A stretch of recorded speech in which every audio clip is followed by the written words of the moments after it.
बिस्मिल्लाहिर्रहमानिर्रहीम। हम स्टार्ट कर रहे हैं production and operations management chapter number 9 of the subject introduction to business.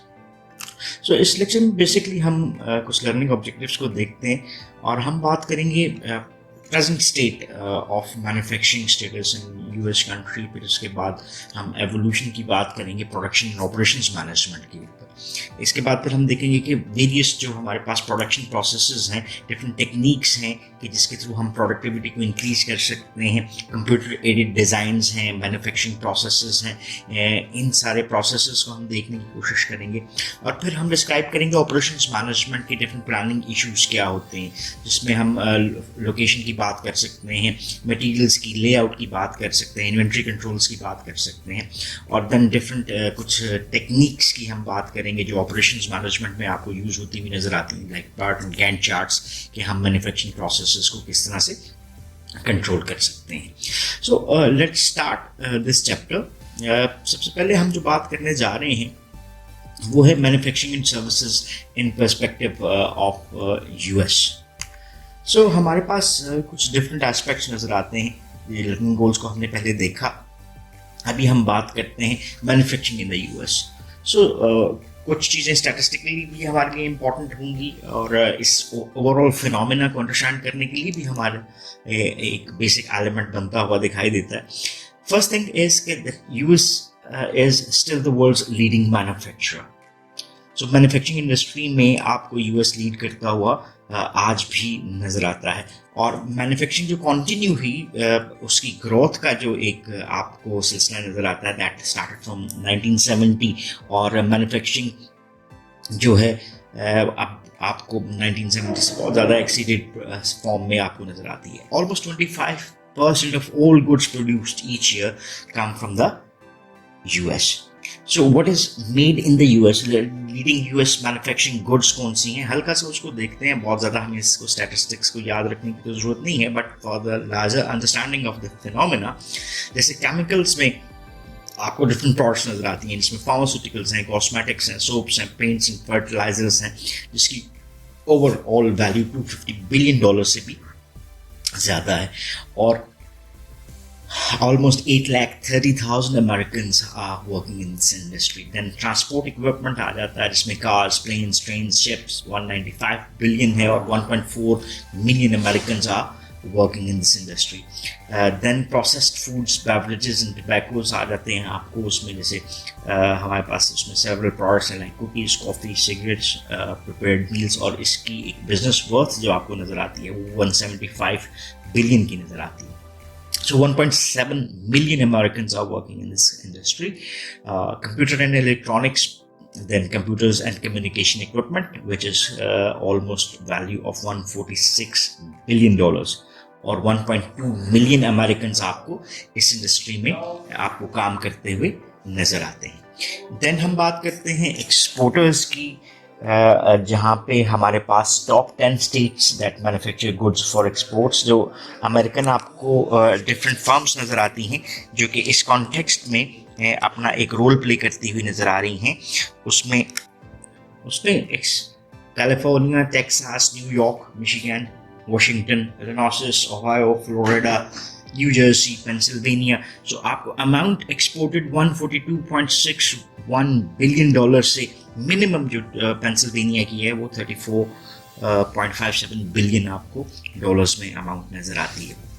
So it's a large share जो कि आपको नज़र आता है। मैसिव मैन्युफैक्चर कंपनीज जो टॉप 10 यूएस मैन्युफैक्चरर्स हैं, उसमें एक्सॉन मोबाइल जो कि आपको इंडस्ट्री कौन सी है, पेट्रोलियम एंड कोल, इसी तरह चेवरॉन, GE, general electronics, and many more like Ford, HP, IBM, Procter and Gamble, Boeing, aerospace technology में। So these are the top manufacturing US industries जो कि हमें वर्ल्ड में एज लीडर्स नज़र आते हैं। देन हम बात करते हैं keyword that is of sustainability, that is of thinking green, producing green products, trying to adopt those processes जो कि आपको ग्रीन नज़र आते हैं। ग्रीन से मुराद ग्रीन कलर नहीं है, हम एफिशिएंसी की बात करते हैं। हम बात करते हैं कि वो प्रोडक्ट्स और सर्विसेज, वो प्रोसेसेस हम अडॉप्ट करें जो कि कम से कम हमारे पास जो नॉन रिन्यूएबल रिसोर्सेज हैं उसकी यूटिलाइजेशन को मिनिमाइज करते हुए नज़र आते हैं, हमारे एनवायरनमेंट के लिए हेल्दी हैं।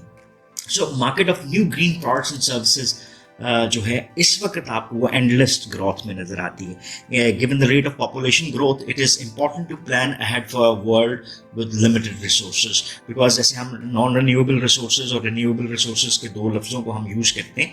नॉन रिन्यूएबल रिसोर्स हम उसको कहते हैं जो कि हम नया नहीं कर सकते, लाइक पेट्रोलियम है आपको नज़र आता है, कोल नज़र आता है।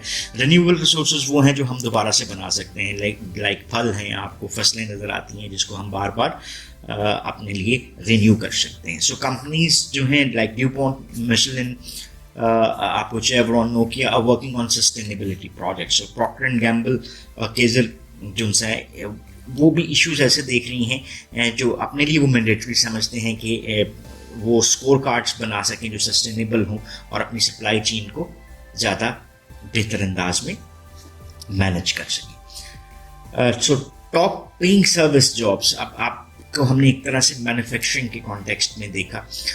इसके साथ साथ अब हम आपको लेकर चलते हैं यूएस के हवाले से टॉप पेइंग सर्विस जॉब्स के हैं। US economy is no longer manufacturing based. 1970s के हवाले से अभी तक हम इसको एक मैन्युफैक्चरिंग कॉन्टेक्स्ट में देखते हैं, but the world is shifting from manufacturing towards the service sector. और सिमिलरली आपको यूएस इकोनॉमी में भी नज़र आता है कि वो मैन्युफैक्चरिंग बेस्ड आज उस तरह से नज़र नहीं आती। Still they are leading, but the large share of economy is based upon service jobs. So 85% of jobs are in the service sector.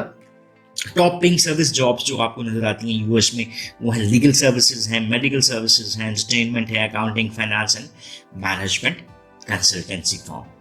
So in order to remain competitive in the global markets, US is still the leader in nanotechnology और biotechnologies.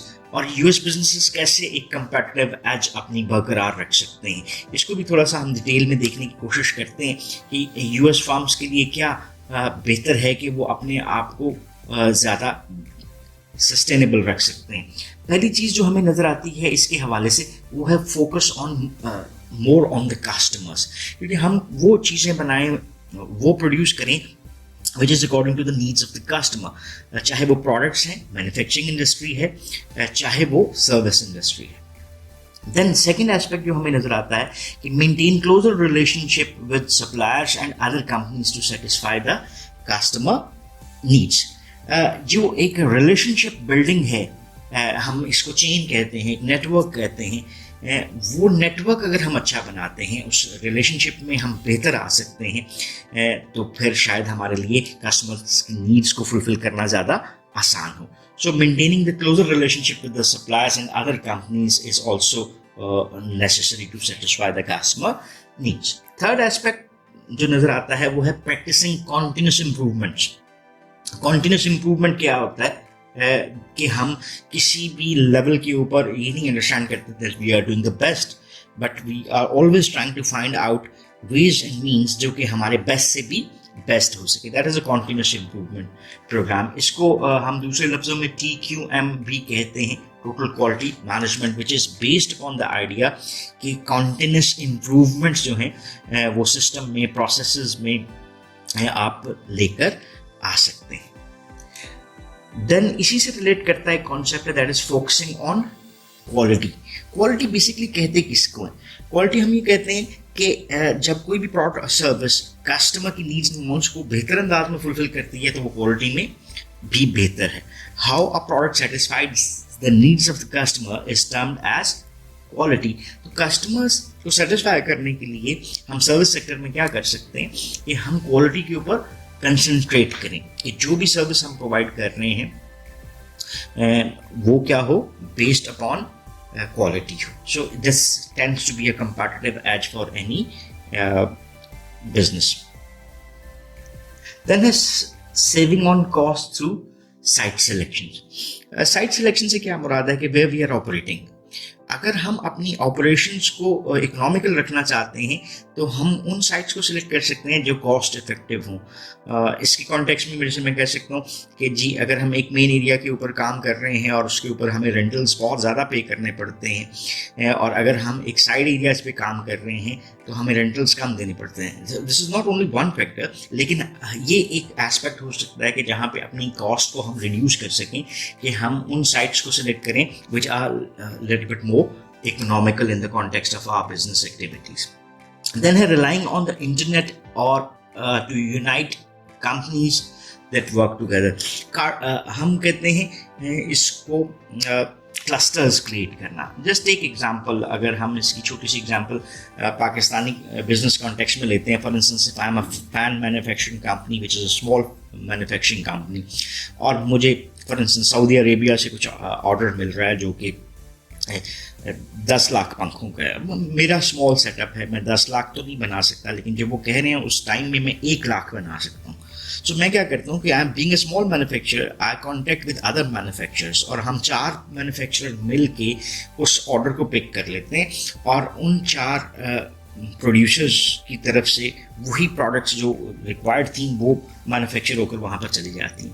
तो हम क्या कर सकते हैं, हम unite कर सकते हैं कंपनीज को। फिर ये तो एक सिमिलर प्रोड्यूसर्स की हमने बात की। इसी तरह से हम डिफरेंट फर्म्स की बात करते हैं जो डिफरेंट हमारी चेन में मौजूद हैं, जैसे सप्लायर्स का कॉन्टेक्स्ट आ जाता है, जिसमें डिस्ट्रीब्यूटर्स का कॉन्टेक्स्ट आ जाता है, मैन्युफैक्चरर्स। तो ये डिफरेंट कंपनीज जिनसे they can unite their operations to better serve their customers। और लास्ट चीज जो हमें नजर आती है, adopting production techniques such as enterprise resource planning, ERP solutions भी इसको कहा जाता है, computer integrated manufacturing programs, flexible manufacturing, lean manufacturing and robotics। ये इसके ऊपर हम कुछ आगे जा के बात भी करेंगे। सो हम ऐसे प्रोग्राम्स को अडॉप्ट करते हैं जो कि कंप्यूटर एडेड होते हैं और हमें मोर एफिशिएंट वेज प्रोवाइड कर सकते हैं अपनी नॉर्मल फंक्शनिंग के लिए। So that was something about US markets, और US market के हवाले से हमने इस concept को understand किया कि how it is a leading manufacturer and how it is turning into a service sector based business activities। अभी हम बात करते हैं कि how organizations are moving from production to operations management। अभी हमें इन 3 लफ्ज़ों को सबसे पहले समझना है। What is production? ये क्या होती है? So production is termed as the creation of finished goods and services using the factors of production: land, labor, capital, entrepreneur and knowledge। So production है क्या? बुनियादी तौर पे एक तरीक़ाकार है, एक प्रोसेस है जिसके थ्रू हम क्रिएट कर सकते हैं फिनिश्ड गुड्स को। अब गुड्स के साथ साथ हम प्रोडक्शन ऑफ सर्विस की भी बात करते हैं। अब ये चाहे गुड्स हो या सर्विसेज हो, चलिए इसको भी थोड़ा सा साथ लेकर चलते हैं। गुड्स क्या होती हैं और सर्विसेज क्या होती हैं? So goods are the टैंजिबल्स।